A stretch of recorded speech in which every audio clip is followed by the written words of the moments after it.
베드로후서 2장은 성경에 기록된 거의 모든 장 중에서 가장 무서운 경고를 성도들에게 주고 있는 장입니다. 베드로가 이토록 분명하고 또 무서운 경고를 아주 명확한 언어를 사용해서 전달하고 있는 이유는 잠시 후에 베드로가 성도들을 떠나서 죽음을 맞이하게 될 것을 알고 있기 때문이죠. 베드로서 1장 13절부터 15절을 보면 베드로가 이런 말을 했습니다. 내가 이 장막에 있을 동안에 너희를 일깨워 생각하게 함이 옳은 줄로 여기노니 이는 우리 주 예수 그리스도께서 내게 지시하신 것 같이 나도 이 장막을 벗어날 것이 임박할 줄 알미라. 내가 힘써 너희로 하여금 나의 떠난 후에라도 필요한 때는 이런 것을 생각나게 하려 하노라. 자, 지금 읽은 이 14절의 말씀을 보면 이미 베드로가 예수님으로부터 어떤 계시를 받았다는 것을 알 수 있습니다. 이제 잠시 후면 베드로가 육신을 떠나서 예수님 계신 그곳으로 가게 될 것을 미리 지시받았고 베드로가 알고 있었다는 것이지요. 그래서 베드로는 이제 곧 죽음이 찾아오기 전에, 성도들과 이별하기 전에 성도들의 영혼을 보호하고 또 초대교회를 거짓 교사들의 공격으로부터 지키기 위해 이 베드로 후서라는 서신을 아주 강한 어조로 써 내려갈 수밖에 없었던 것입니다. 우리가 성경을 읽어보면 이 땅을 살아가는 이 성도들의 인생이 무난하고 또 편안한 날의 계속이 아니라는 것을 알게 됩니다. 오히려 성도들의 인생은 치열합니다. 처절합니다. 그런 영적인 전투 중이라는 것을 알게 되지요. 물론 이 전쟁의 결과는 이미 정해져 있습니다.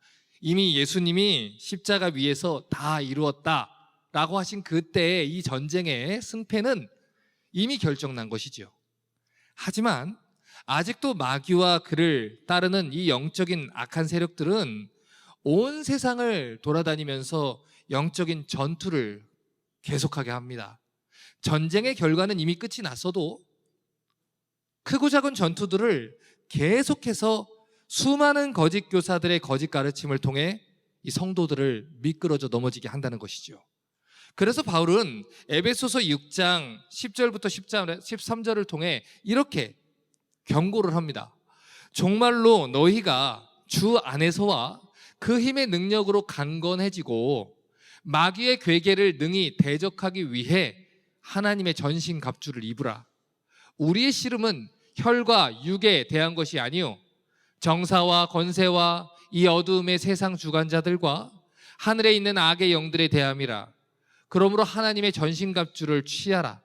이는 악한 날에 너희가 능히 대적하고 모든 일을 행한 후에 서기 위함이라. 하나님의 교회와 거룩한 하나님 백성들은 오늘도 영적인 전투 가운데 있습니다. 마귀와 그를 따르는 이 세력들은 오늘도 사람들을 유혹하고 자기들의 편으로 만들기 위해 애를 쓰고 있지요. 그렇기 때문에 우리는 이 성경의 메시지를 안일하게 받아들여서는 안 되는 거예요. 성경은 언제나 우리에게 강조합니다. 영적인 전쟁을 준비해라. 영적인 전투를 치러라. 그 투쟁의 본질을 잊어서는 안 된다. 깨어 있어야 한다. 오늘도 너희를 넘어뜨리기 위해, 오늘도 너희를 그리스도의 손에서 빼앗기 위해 마귀는 거짓 교사들을 사용하고 성경을 자기 멋대로 사용하며 이 성도들을 넘어뜨리고 있다. 이것이 사도 바울의 가르침이에요. 오늘도 거짓 교사들은 사랑, 연합, 하나됨, 관용, 이러한 모든 사람들이 다 근본적인 도덕적 개념이라고 생각하고 따뜻한 메시지로 이해하는 개념들을 사용합니다. 그래서 성도들에게 거짓말을 해요. 성도들은 오직 어떤 일이 있든 넓은 포용력과 따뜻한 성격의 이 신앙을 가지고 모든 사람들을 품어야 된다라고 얘기를 하죠. 하지만 성경은 그렇게 얘기하지 않아요. 오히려 성경은 구체적이고 분명하게 영적인 전쟁을 치루어야 한다고 말합니다. 많은 사람들이 오해하는 것 중에 하나가 예수님은 사랑이시기 때문에 이 땅에 오신 예수님은 모든 사람들에게 언제나 사랑만 베풀었다라고 생각을 하시는 것입니다. 그러나 예수님만큼 거짓 교사들과 타락한 대제사장들을 엄하게 꾸짖으신 분이 없습니다. 예수님만큼 그들과 대척점에 서서 그들의 잘못된 교리를 비판하고 그들이 드리는 예배를 뒤집어 엎은 분은 찾아볼 수가 없습니다. 그렇기 때문에 우리는 예수님을 알되 올바르게 알아야 하고 예수님을 믿되 올바르게 믿어야 됩니다. 그리고 예수님을 따라가되 성경에 기록된 예수님의 모습을 따라가야 하는 것이죠. 에베소서 6장 14절부터 17절은 계속해서 말합니다. 그런즉 서서 진리로 너희 허리띠를 띠고 의의 흉배를 붙이고 평안의 복음에 예비한 것으로 신고 모든 것 위에 믿음의 방패를 가지고 이로써 능히 악한 자의 모든 화전을 소멸하고 구원의 투구와 성령의 검 곧 하나님의 말씀을 가지라. 성경은 분명히 말해요. 우리가 신앙생활하고 있는 이 시대를 마귀와 그 군대의 공격이 끊이지 않는 전쟁터다라고 묘사를 하지요. 우리는 불화살이 쏟아지는 전쟁터에 서 있고요. 그 가운데 악한 영들에 대한 전쟁을 하고 있는 것입니다. 때때로 마귀와 그를 따르는 세상 사람들은 여러 가지 방법으로 우리에게 그 투쟁 속에 있다는 것을 잊어버리게 만들어요. 마치 천국행 티켓을 이제 받았으니 우리가 살아가는 세상은 자유이용권을 가지고 마음껏 즐길 수 있는 놀이동산과 같다라고 오해를 하게 만들지요. 하지만 성경은 그렇게 얘기하지 않아요. 성도들은 깨어서 영적인 전투를 치루어야 한다라고 얘기를 하죠. 베드로전서 4장 17절과 18절을 봅니다. 하나님 집에서 심판을 시작할 때가 됐나니 만일 우리에게 먼저 하면 하나님의 복음을 순종치 않는 자들의 그 마지막이 어떠하며 또 의인이 겨우 구원을 얻으면 경건치 않은 자와 죄인이 어디에 서리요? 지금 베드로가 이야기하고자 하는 것은 이 세상은 또 이 교회 안에는 우리의 영혼을 노리고 있는 악한 세력들이 가득하다는 것입니다. 그렇기 때문에 이 세상은 위험한 곳이고 우리 이 교회 공동체 가운데서도 하나님의 심판을 받을 거짓 신자들과 거짓 교사들이 존재한다는 것이죠. 그렇기 때문에 마지막 날의 심판은 하나님 밭에 심겨진 가라지를 먼저 뽑는 것부터 시작됩니다. 이 교회 공동체 안에 Among you 안에 있는 그 가라지부터 뽑아내는 심판부터 시작이 된다는 것이죠. 그래서 베드로전서 5장 8절이 이렇게 얘기한 거예요. 근신해라, 깨어라. 너희 대적 마귀가 우는 사자같이 두루다니며 삼킬 자를 찾는다. 마귀는 오늘도 구원받은 하나님 백성들조차 하나님의 손에서 빼앗으려고 애를 씁니다. 그렇기 때문에 그리스도인들은 경계해야 되는 거예요. 깨어 있어야 되는 거예요. 그래서 깨어서 기도하라라고 얘기를 하는 것이죠. 자, 그러면 이 사단 마귀가 그리스도인들과 또 하나님의 교회를 흔들기 위해서 교회를 공격하는 가장 주된 방법이 무엇일까요? 물질의 유혹일까요? 간음이나 불륜 같은 성적인 유혹일까요? 명예나 욕심일까요? 물론 마귀는 이 모든 것들을 사용해서 하나님 교회를 무너뜨리려고 해요. 하지만 그 모든 공격 방법 중에서도 마귀가 구약에서부터 신약까지 그리고 지금까지 자주 그리고 아주 효과적이라 생각해서 반복적으로 사용한 방법이 있습니다. 그것은 거짓 선지자들과 거짓 교사를 통해 사람들한테 거짓 교리를 전파하는 거예요. 우리 베드로후서 2장 1절을 우리 함께 읽어보겠습니다. 그러나 민간에 또한 거짓 선지자들이 일어났었나니 이와 같이 너희 중에도 거짓 선생들이 있으리라. 저희는 멸망케 할 이단을 가만히 끌어들여 자기들의 사신 줄을 부인하고 임박한 멸망을 스스로 취하는 자들이라. 거짓 선생들은 이 세상에 있는 것뿐만 아니라 교회 안에도 존재한다 이거예요. 구약 시대에 존재했을 뿐만 아니라 신약 시대도 존재한다는 것이죠. 그리고 우리가 살고 있는 이 시대의 교회 안에도 마귀가 보낸 거짓 교사들은 존재한다는 거예요. 그들은 분명히 하나님의 이름으로 우리한테 다가와요. 하나님의 이름으로 축도를 합니다. 예수님의 이름으로 성도들을 축복해요. 하지만 그들은 단지 마귀가 보낸 일꾼이라는 거예요. 그래서 베드로가 성도들에게 그들을 분별할 수 있는 기준을 계속 가르치는 거예요. 또 우리 또한 거짓 교사들을 분별할 수 있는 기준을 몇 주 동안 걸쳐서 살펴보고 있는 것이죠.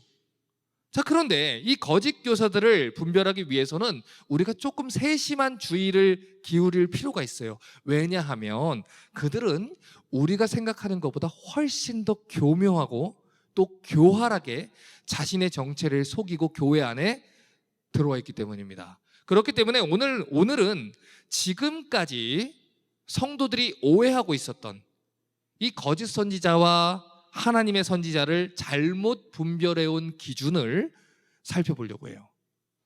바라기는 여러분이 오늘 이 설교를 통해서 이 가짜와 진짜를 조금 더 분별하게 될 수 있기를 바랍니다. 자, 첫 번째로 많은 사람들이 가지고 있는 가짜와 진짜를 분별하는 잘못된 기준은 그들이 세련되고 신박한, 이전에 들어보지 못한 설교를 한다 이겁니다. 예전에 어떤 성도가 이런 말을 하는 적을 들은 적이 있어요. 목사님, 그분 설교는 정말 새로워요. 이전에는 들어본 적이 없었던 해석이고 이전에 들어본 적 없었던 메시지예요. 여러분, 물론 그 성도가 교회를 처음 나왔든지 아니면 신앙생활을 한 지 얼마 안 됐다면 그것은 문제가 안 될 수 있지요. 그러나 교회를 오래 다녔어요. 성경 공부도 오래 해왔어요. 심지어 해당 본문에 대한 설교도 많이 들어왔어요. 그런데 그 본문을 신선하고 신박하게 해석했다는 사실로 들뜬다는 것은 위험할 수도 있다는 거예요. 단도직입적으로 말해서 우리가 성경을 해석을 할 때 그런 해석은 들어본 적이 없다라고 말하는 것은 사실 되게 위험한 해석입니다. 왜냐하면 이 성경 66권은 한 분의 저자이신 하나님이 만드신 책이기 때문이에요. 그 메시지는 감추려고 기록된 책이 아니라 분명하게 드러나기 위해서 기록한 메시지이고 하나님께서 2중, 3중, 4중, 5중으로 같은 메시지를 다른 주의 종들을 사용해서 전달하게 하신 메시지이기 때문입니다. 우리가 수요일마다 레위기를 배우고 있지 않습니까? 지금까지 레위기도 같은 메시지를 하고 있어요. 예수 그리스도로 말미암는 속죄에 대해서 얘기를 합니다. 이번 주 수요일도 레위기는 똑같은 얘기를 해요.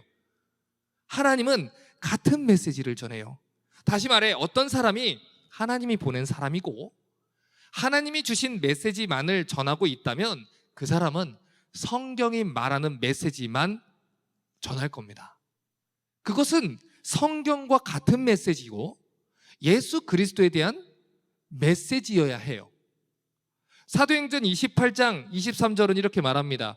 저희가 일자를 정하고 그의 우거하는 집에 많이 오니 바울이 아침부터 저녁까지 강론하여 하나님 나라를 증거하고 모세의 율법과 선지자의 말을 가지고 예수의 일로 권하더라. 여러분, 사도행전은 사도들의 기록이지요. 그런데 이 사도들의 기록이 그 마지막에 이 바울에 대한 기록도 마지막에 무엇으로 끝나는지 주목해 보셔야 돼요. 기적이나 예언이나 환상이나 눈에 띄는 현상에 대한 메시지로 끝나고 있지 않아요. 사도 바울은 아침부터 저녁까지 설교를 했습니다. 그런데 그가 구약 성경과 신약 성경을 강론하면서 이야기한 내용이 무엇입니까? 하나님 나라에 대한 이야기예요. 사도행전은 1장부터 하나님 나라 복음으로 시작해서 28장도 하나님 나라의 복음으로 끝납니다. 모세오경을 다뤄도 선지서를 다뤄도 바울은 예수에 대한 이야기를 했고요. 하나님 나라에 대한 이야기를 했어요. 왜냐하면 성경의 주제는 하나님 나라와 통치하시는 예수 그리스도에 대한 이야기이기 때문이죠. 누가복음 24장 44절을 보면 예수님도 똑같은 얘기를 했습니다. 또 이르시되 내가 너희와 함께 있을 때에 너희에게 말한 바 곧 모세의 율법과 선지자의 글과 시편에 나를 가리켜 기록된 모든 것이 이루어져야 하리라 한 말이 이것이라. 자, 누가복음의 마지막 장에서도 예수님 똑같이 얘기했어요. 지금까지 예수님이 전했던 모든 메시지, 율법, 모세의 율법, 선지자의 글, 시편의 글 모두 다 한 가지 방향을 가지고 기록됐다는 것이죠. 예수 그리스도의 죽음과 예수 그리스도의 부활하심과 하나님 나라에 대한 메시지, 이 분명하고 명확한 메시지를 전했다는 것입니다. 대상이 명확하고 주제가 같은 성격의 메시지라는 거예요. 여러분, 그렇기 때문에 예수님이 전한 복음도, 바울이 전한 복음도, 베드로가 전한 복음도, 엘리야가 전한 복음도, 예레미야가 전한 복음도, 모세가 전한 복음도 결코 신박하거나 못 들어본 새로운 메시지가 아닙니다. 어쩌면 그건 뻔한 메시지예요. 왜냐하면 그 모든 메시지는 하나님 나라와 예수 그리스도에 관한 메시지이기 때문이에요. 여러분, 성경에 기록된 사도들의 설교를 한번 들어보셔요. 그들의 설교는 결코 신선하거나 신박한 성격의 것이 아니에요. 이전에 들어보지 못했던 설교도 아닙니다. 사도들은 구약에서 선지자들이 했던 설교를 하고 있었고요, 그 이후의 교회 또한 사도들이 했던 설교를 그대로 하고 있었습니다. 사도 바울도, 어거스틴도, 칼빈도, 마틴 로이드 존스도, 스펄전도, 조나단 에드워즈도, 존 오웬도, 조지 히필드도 모두 다 선지자들의 설교를 이어받았고 사도들의 설교를 이어받아 했습니다. 복음은 사도들의 글과 선지자들의 글에 뿌리를 두고 있어요. 그렇기 때문에 같은 메시지를 전하고 있고요, 같은 메시지를 전해야만 하는 것입니다. 그런데 많은 사람들이 신선하고 신박한 설교를 찾아서 헤맵니다. 그런 설교는 들어본 적이 없다라는 기준으로 참된 설교의 기준을 판단을 하지요. 하지만 어떤 가르침이 참인지 아닌지를 결정하는 데 있어서 가장 잘못된 방법은 그들의 가르침이 새롭고 현대적이고 세련됐다는 이유로 그걸 받아들이는 겁니다. 그러므로 이 시간 분명하게 말씀드릴게요. 성경적인 설교는 신선하거나 신박한 설교가 아니에요. 성경적인 설교는 신실한 설교입니다. 성경 본문이 이야기하는 그대로를 전하고 성경 본문이 말하는 것을 그대로 전달하는 데 충실한 설교가 신실한 설교입니다. 설교자는 메신저예요. 메신저는 왕이 전한 메시지를 그대로 전달하는 책임을 받은 사람이지요. 그렇기 때문에 하나님의 설교자가 정말 하나님으로부터 보냄을 받았다면 하나님이 전하라 하신 메시지만 전하게 되어 있습니다. 자, 그러면 하나님이 설교자에게 주신 메시지는 뭡니까? 66권 성경입니다. 그렇기 때문에 성경을 하나님의 이 말씀으로 믿는 사람들은 절대로 성경의 권위를 무시하지 않아요. 설교는 하나님 말씀을 가르치는 행위이기 때문에 모든 설교의 권위는 성경으로부터 옵니다. 설교의 모든 자료와 근거도 성경으로부터 옵니다. 설교자는 성경을 전하는 사람이고 성도는 성경을 듣는 사람들입니다. 지금 이 시대는 하나님을 주인으로 섬기지 않는 분위기가 지배적이에요. 자기 소견에 옳은 대로 살아가기 위해서 이 성경의 절대 권위조차 무너뜨렸지요. 심지어 설교자라 하는 사람들조차 성경보다 자기의 해석이나 경험을 성경 위에 두는 경우가 있습니다. 하지만 그렇게 하는 자들은 하나님이 보내신 설교자가 아니에요. 하나님의 메신저는 하나님이 보내신 말씀의 사자입니다. 말씀의 사자라는 것은 왕이 직인을 찍어서 보낸 그 메시지에 더하거나 빼지 않아요. 그 메시지를 그대로 전하고 하나님의 권위를 무너뜨리지 않습니다. 오히려 그 권위 아래 엎드려 자신을 낮추고 하나님이 말씀하시는 것을 겸손하게 들어요. 베드로후서 1장 20절과 21절을 봅니다. 먼저 알 것은 경의 모든 예언은 사사로이 풀 것이 아니니 예언은 언제든지 사람의 뜻으로 낸 것이 아니요 오직 성령의 감동하심을 입은 사람들이 하나님께 받아 말한 것입니다. 성경의 모든 말씀은 절대로 사사로이 개인적인 생각이나 개인적인 사견이나 개인적인 바람을 섞어서 사사로이 해석은 안 된다는 거예요. 여러분, 지금 사사로이 풀 것이 아니다, 이 말을 문자적으로 표현을 잘 해드리면 개인의 탐욕, 욕심을 위해서 자기가 말하고자 하는 내용을 위해 성경을 이용해서는 안 된다, 이 말입니다. 왜요? 성경은 성령 하나님의 감동으로 기록된 것이기 때문이에요.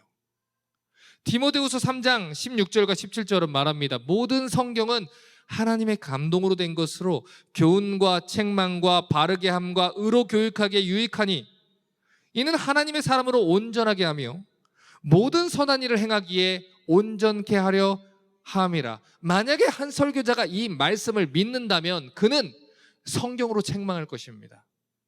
그는 성경으로 권면할 것입니다. 그는 성경으로 교육할 것입니다. 그는 성경의 권위로 이야기할 것입니다. 그리고 그는 성경의 권위 아래 엎드릴 것입니다. 성경적인 설교는 언제나 성경으로 시작해서 성경으로 끝이 나야 됩니다. 사람들의 주목을 이끌고 사람들에게 감동과 위로를 주기 위한 신선한 메시지가 아니라 처음부터 끝까지 하나님이 전하라고 하신 성경의 메시지만이 전파되어야 하는 것입니다. 여러분, 간혹 이 현대 설교를 연구하는 설교학자들 중에는 설교를 스피치로 보기 때문에 이 40분간의 설교에서 성도들의 주의를 끌기 위해 5분 안에 재미있는 이야기로 성도들의 이야기를 주목을 이끌어야 된다라고 얘기하는 사람들이 있습니다. 감동을 이끌어내야 된다, 임팩트가 있어야 된다. 그래서 5분 동안 그 사람들을 웃겨야만 이 설교에 집중력이 온다. 성도들은 40분 동안 설교에 집중하지 못하니 20분 내에 설교를 끝내야 된다 라고 얘기합니다. 여러분, 만약에 사람이 집중할 수 있는 시간이 20분 또는 40분이다 라고 한다면 더더욱 그 시간을 사용해서 하나님 말씀을 전하는 데 에너지를 쏟아야 되지 않겠습니까? 하나님 말씀만 전해도 시간이 부족합니다. 지금 우리가 이 베드로 후서 2장 1절에서 3절에 걸친 메시지를 4번째, 5번째 보고 있습니다. 왜 이 시간 투자해서 이 시간을 봅니까? 200분이 넘는 시간을 투자해서 우리가 이 본문을 보는 이유는 그만큼 우리가 살펴봐야 하고 배워야 하는 하나님의 메시지와 교훈이 성경 가운데 있기 때문입니다. 때때로는 그 말씀이 우리를 교훈합니다. 때때로는 그 말씀이 우리를 책망합니다. 때때로는 우리를 바르게 합니다. 때때로는 우리를 의로 교육합니다. 그 말씀을 온전히 배우는데도 시간이 부족하다는 거예요. 여러분, 언젠가 저희 교회 주일 설교 때 요한계시록을 설교하려는 마음이 있습니다. 그런데 막상 그 설교를 계획하려 보니까 얼마나 오랜 시간이 걸릴지 감이 안 와서 용기가 생기질 않더라고요. 예전에 제가 청년들과 함께 요한계시록을 8개월 동안 가르친 적이 있습니다. 그때 평균 강의 시간이 2시간 넘었어요. 2시간, 3시간씩 강의를 했습니다. 그러면 8개월을 2시간, 3시간씩 했다면 40분씩 하는 주일 설교에 그것을 제가 다시 연구해서 살을 붙이고 더 많은 설교를 한다면 얼마나 오랜 시간 동안 우리가 하나님 말씀을 살펴봐야겠습니까? 만물보다 크신 하나님의 말씀을 피조물이 듣는 중입니다. 그 크신 하나님의 말씀을 듣는 가운데 얼마나 많은 노력이 필요하겠으며 얼마나 많은 땀과 애씀이 필요하겠습니까? 그런데 그 시간을 어떻게 다른 유머와 즐거운 이야기와 세상 이야기로 채울 수 있겠습니까? 성경적인 설교는 성경에 근거해야 됩니다. 성경만 전해야 됩니다. 신선하고 이전에 들어본 적 없다라는 기준으로 분별되는 게 아니라 그것이 어렵든 딱딱하든 우리 마음에 순종하고 싶지 않은 마음이 들든 성경이 말하는 것을 들려주는 사람, 그것이 성경의 설교자입니다. 두 번째로, 많은 사람들이 가지고 있는 이 진짜와 가짜를 구분하는 잘못된 기준은 그 가르침이 많은 사람들한테 인기가 많고 많은 사람들이 따르면 그것은 틀림없이 옳을 것이다 라고 오해하는 것입니다. 숫자의 논리를 따라가는 것이죠. 베드로후서 2장 2절은 말합니다. 여럿이 저희 호색하는 것을 쫓으니 이로 인하여 진리의 도가 회방을 받을 것이다. 베드로는 한둘이 아니라 여러 사람이 거짓 교사들을 따르게 된다고 말해요. 다시 말해서 거짓 교사들은 사람들의 인기를 얻습니다. 수많은 사람들의 지지를 얻는다는 것이죠. 하지만 진리는 얼마나 많은 사람들이 따르느냐, 얼마나 많은 사람들이 그 가르침과 교리를 좋아하느냐, 이것으로 결정이 나지 않아요. 마태복음 7장 13절과 14절을 보면 예수님이 이렇게 말씀했습니다. 좁은 문으로 들어가라. 멸망으로 인도하는 문은 크고 그 길이 넓어 그리로 들어가는 자가 많고, 생명으로 인도하는 문은 좁고 길이 협착하여 찾는 이가 적음이라. 오늘날 수많은 거짓 교사들은 성도들을 속이기 위해서 교회의 문을 넓게 벌려놨습니다. 예수님이 명하신 좁은 길이 아니라, 십자가의 길이 아니라 누구나 들어올 수 있는 넓은 길로 넓혀놨습니다. 그리고 말합니다. 큰 교회가 해야 될 일이 있고 하나님이 은혜를 부어줬으니까 이렇게 교회는 커진 것이다. 그들은 성도들을 속입니다. 큰 교회만이 할 수 있는 일이 있기 때문에 하나님의 교회를 이렇게 크게 해주신 거 아니냐, 은혜 받지 못한 자들의 비난에 속지 말아라. 오히려 그들은 진리를 지키는 자들을 역으로 모함해 갑니다. 하지만 하나님의 일은 교회가 크고 인원이 많고 적음으로 이루어지는 게 아닙니다. 성경을 보면 이에 대한 정확한 이야기를 발견하게 돼요. 사사기 7장 2절을 보면 하나님께서 기드온을 따르는 자들한테 이런 말을 하는 걸 봅니다. 여호와께서 기드온에게 이르시되 너를 쫓는 백성이 너무 많은즉 내가 그들의 손에 미디안 사람을 붙이지 아니하리니 이는 이스라엘이 나를 거스려 자긍하기를 내 손이 나를 구원하였다 할까 하매니라. 자, 처음에 3만 2천 명이 모였습니다. 자, 우리 미디안 군대와 싸웁시다. 하나님이 함께 하십니다 했더니 3만 2천 명이 모였어요.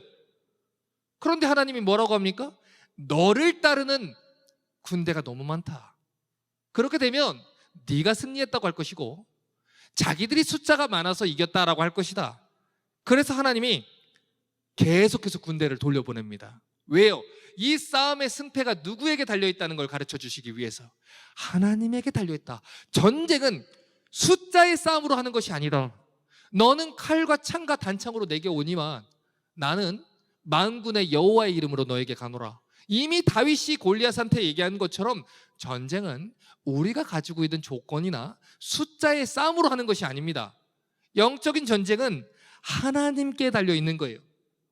사사기 7장 7절은 말합니다. 여호와께서 기드온에게 이르시되 내가 이 물을 핥아먹은 300명으로 너희를 구원하며 미디안 사람을 내 손에 붙이리니 남은 백성은 각각 그 처소로 돌아갈 것이라.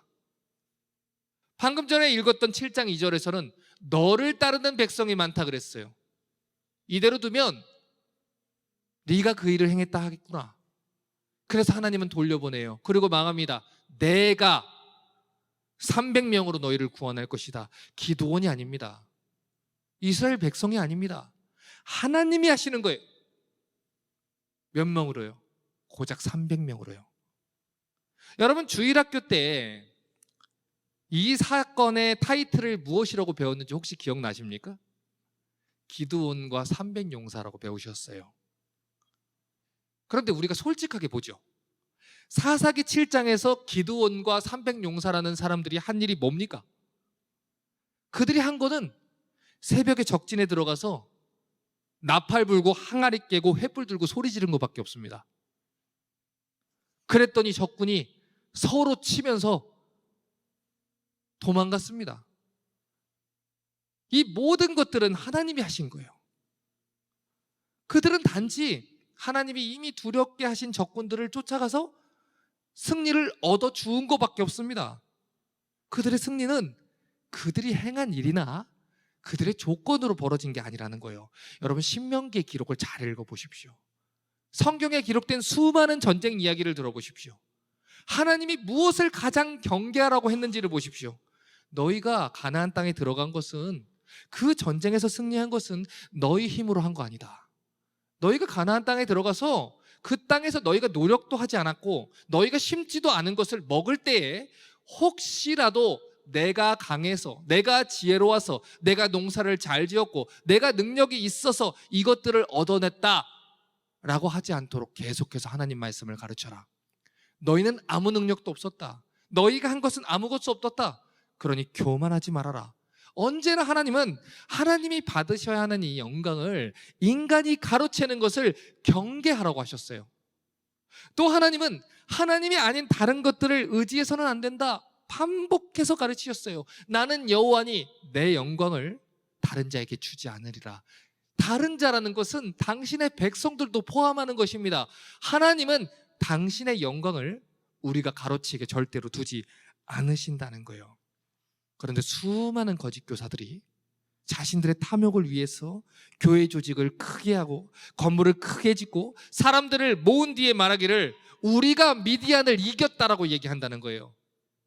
그것을 통해 하나님께 영광을 돌리자 하나님이 명하신 일을 하라고 하나님이 나한테 명했다 이렇게 얘기를 합니다. 하지만 거짓말이에요. 베드로후서 2장 3절은 말해요. 저희가 탐심을 인하여 지은 말을 가지고 너희로 이를 삼으니 저희 심판은 옛적부터 지체하지 아니하고 저희 멸망은 자지 않느니라. 하나님은 단 한 번도 세력과 숫자의 논리에 기대신 적이 없습니다.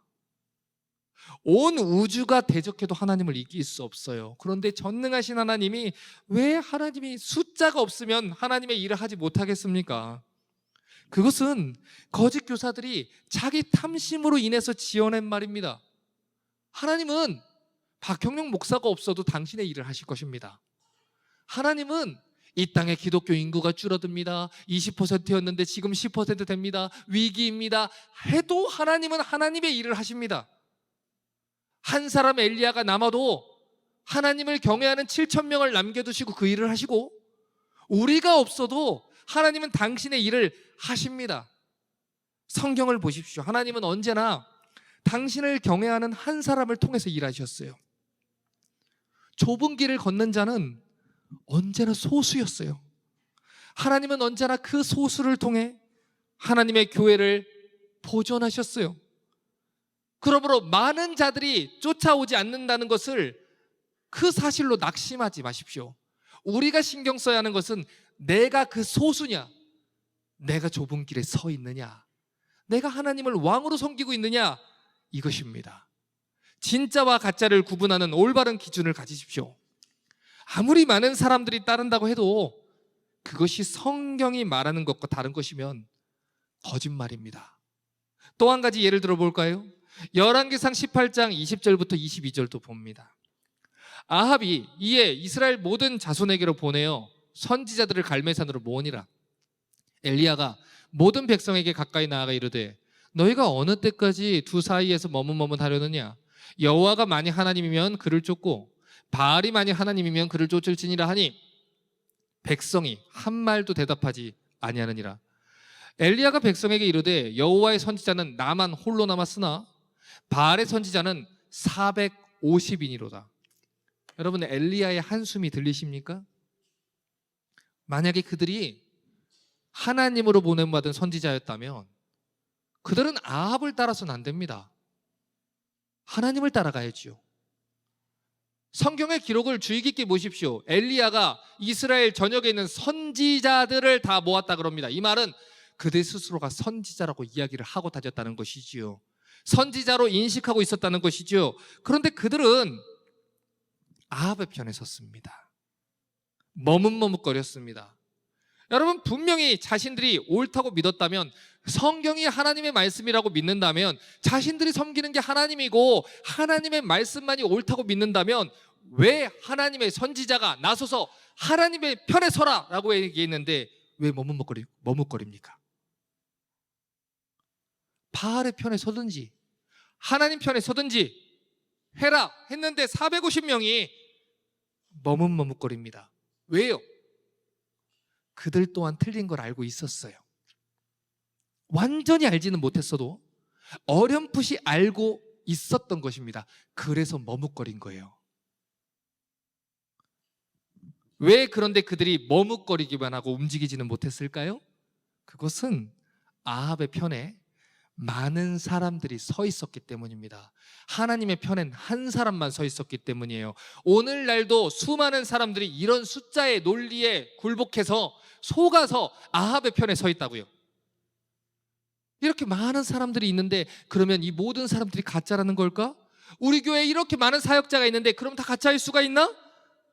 진짜와 가짜의 이 판단하는 기준은 숫자의 논리가 아닙니다. 하나님을 따르지 않기 때문에 가짜인 거예요. 가짜를 따르기 때문에 가짜인 겁니다.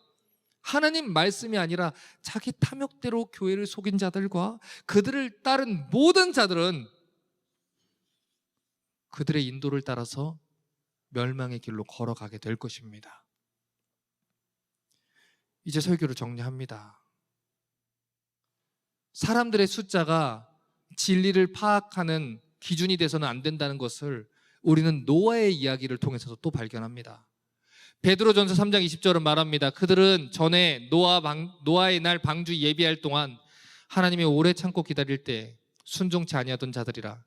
방주에서 물로 말미암아 구원을 얻은 자가 몇 명뿐이니 겨우 8명이라. 여러분, 그때도 노아 홍수 때도 대부분의 사람들이 하나님을 거역했어요. 모든 사람들이 다 잘못되고 오직 8명의 사람만이 옳았다는 것을 우리는 발견합니다.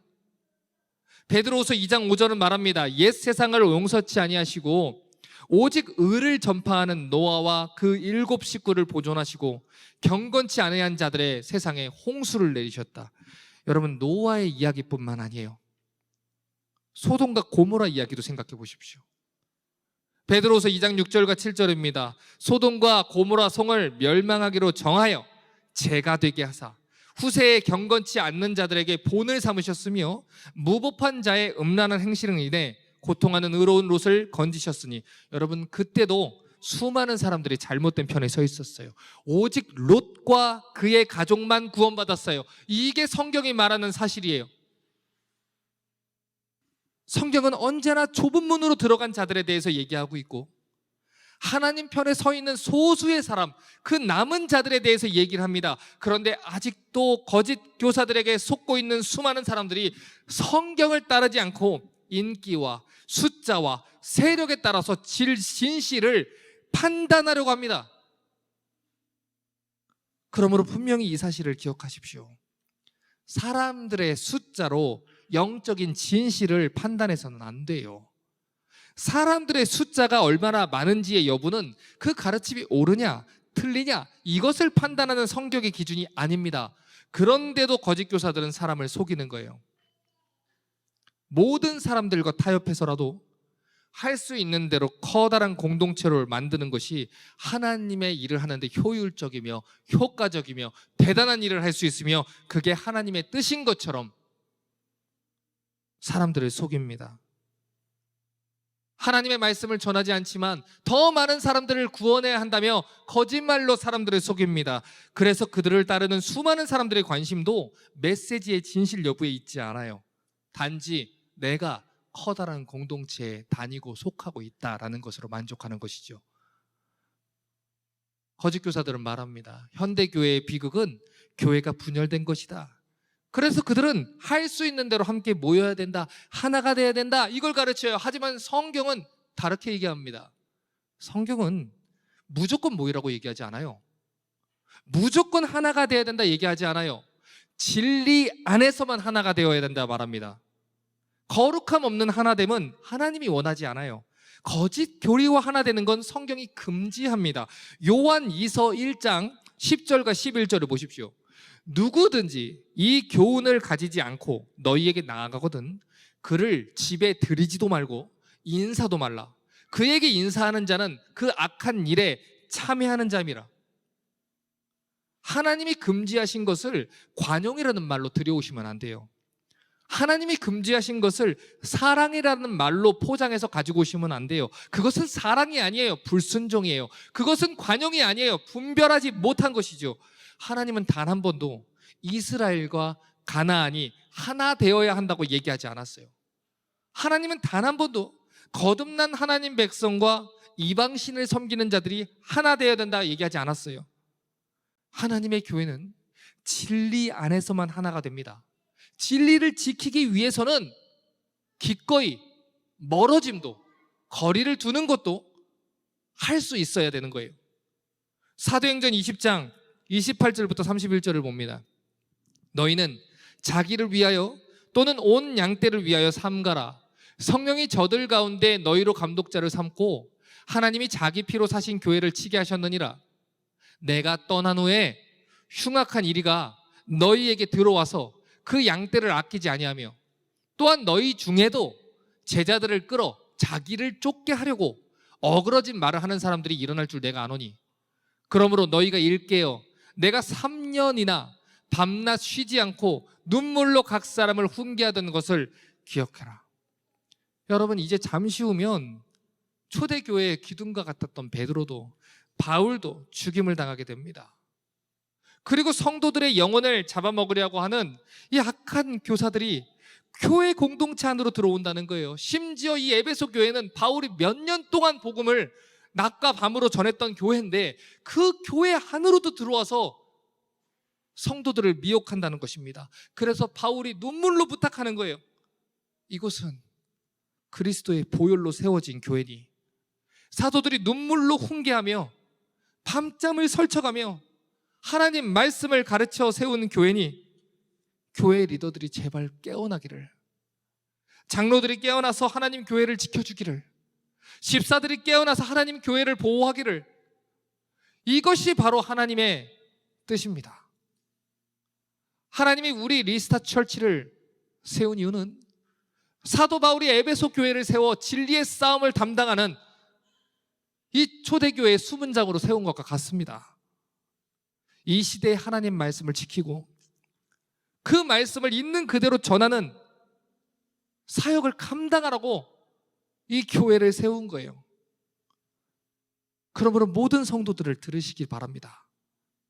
우리 모두에게는 진리를 지켜내야 되는 책임이 있습니다. 진리를 배우고 분별하고 전하고 가르쳐야 하는 책임이 있습니다.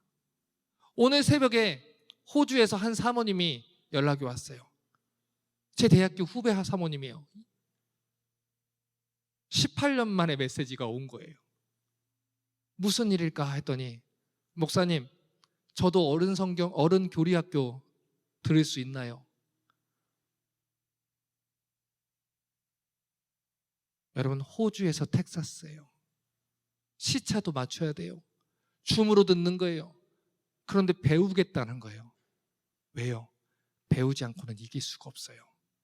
여러분, 얼마나 많은 교회가 성경을 가르친다 하고 있고 얼마나 많은 사람들이 유튜브에 성경을 강론하고 교리를 강론합니까? 얼마나 많은 책들이 쏟아져 나옵니까? 그럼에도 불구하고 하나님께서 우리 교회를 통해서 줌으로 호주와 한국에 또 다른 주에 있는 사람들이 하나님 말씀을 듣게 하셨어요. 그들이 깨어나고 있어요. 그들이 분별할 수 있는 눈이 생기고 있어요. 하나님의 방식은 언제나 그런 방식으로 일을 하는 거예요. 적은 숫자의 사람들, 기드온과 300명과 같은 사람들, 그들을 통해서 하나님은 진리를 지키게 하시고 복음이 전파되게 하십니다. 하나님은 이 교회를 통해서 오늘도 당신의 일을 하고 계셔요. 그 영광스러운 사역에 동참하시고 진리를 지켜낼 수 있는 귀한 교회 되시기를 바랍니다.